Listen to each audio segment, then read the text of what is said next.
Thomas Massie says he will force vote on releasing Epstein files. Y'all know I am all for it. So let the record show for the people who don't want to release these files, so we can ask them, we can question them one by one. Why don't they want to release these files? So I think it's a great move.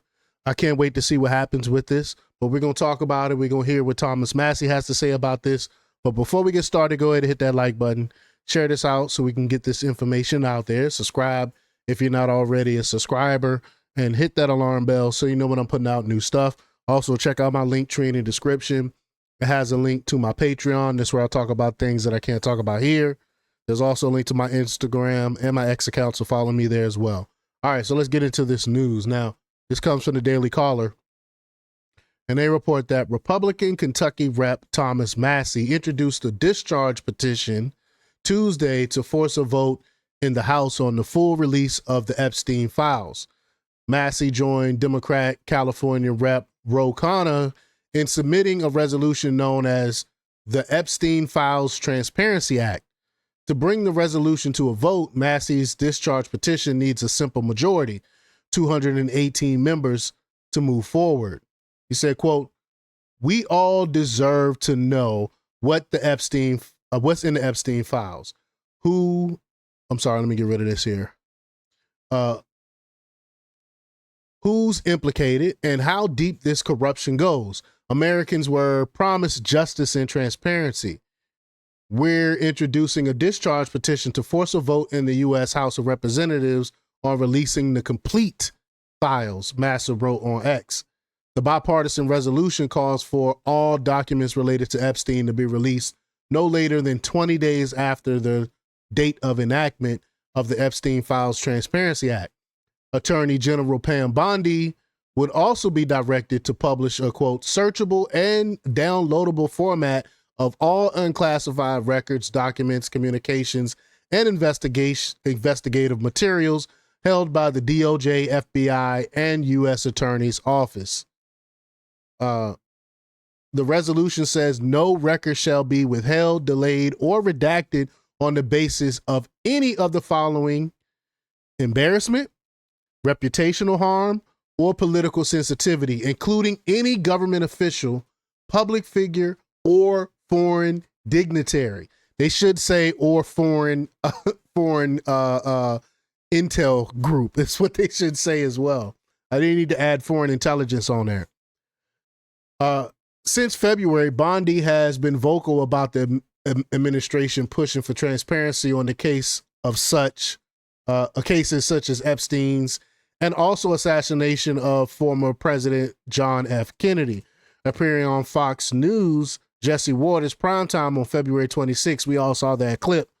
Bondi said the public would soon see a lot of flight logs, a lot of names, and a lot of information. Whatever happened to that, Pam Bondi? But the following day, February 27th, a group of conservative influencers were seen outside the White House holding binders titled Epstein Files Phase 1. And we all saw that. We all remember when that happened. So if it was a Phase 1, wouldn't you assume there'd be another phase? There'll be at least a Phase 2, right? From the binders itself. The influencer later said the information had been placed under a brief embargo only for the public to discover that the binders contain little to no new intelligence on the case. It was absolutely nothing new in those binders. Backlash against the administration and how it handled the files quickly mounted, especially after President Donald Trump had vowed full transparency on the matter. By March, Bondi appeared again on Fox Hannity, telling the host that after the briefing, a source had informed her there was additional evidence being held in the Southern District of New York. And I've reported on that. Y'all remember that. Bondi said she had ordered FBI Director Kash Patel to provide a detailed report as to why all these documents and evidence had been withheld, vowing once again to release the remaining files. By July, the DOJ quietly released a memo first obtained by Axios saying that the FBI and DOJ found no evidence that Epstein maintained a client list and no indication of foul play in his death. As part of the findings, the FBI released over 10 hours of raw enhanced footage from outside Epstein's cell at the New York Metropolitan Correctional Center, but questions quickly circulated about a missing minute of footage just before the midnight. But now I'm starting to think that wasn't even actually Epstein's jail cell. I don't think it was. I think that possibly was stairs that it was recorded. But on July 8th, Bondi told a reporter the gap was due to the correctional center's cameras resetting each night. On February, Wired released a review of the footage metadata saying the video was likely edited. In 2023, Congress unanimously passed the COVID-19 Origin Act, requiring all information related to potential links between the Wuhan Institute of Virology and COVID-19 be declassified. What is that?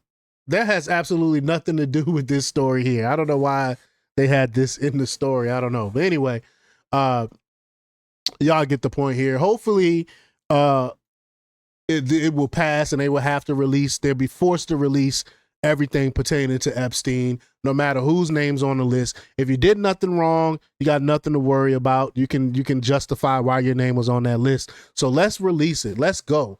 I've been talking about this for over a decade now. I've been waiting for this information to come out. But y'all let me know what y'all think about this. Leave y'all comments down below. Like, share, and subscribe. And check out jjthepsychotherapist.com for the latest in news. Until next time, peace.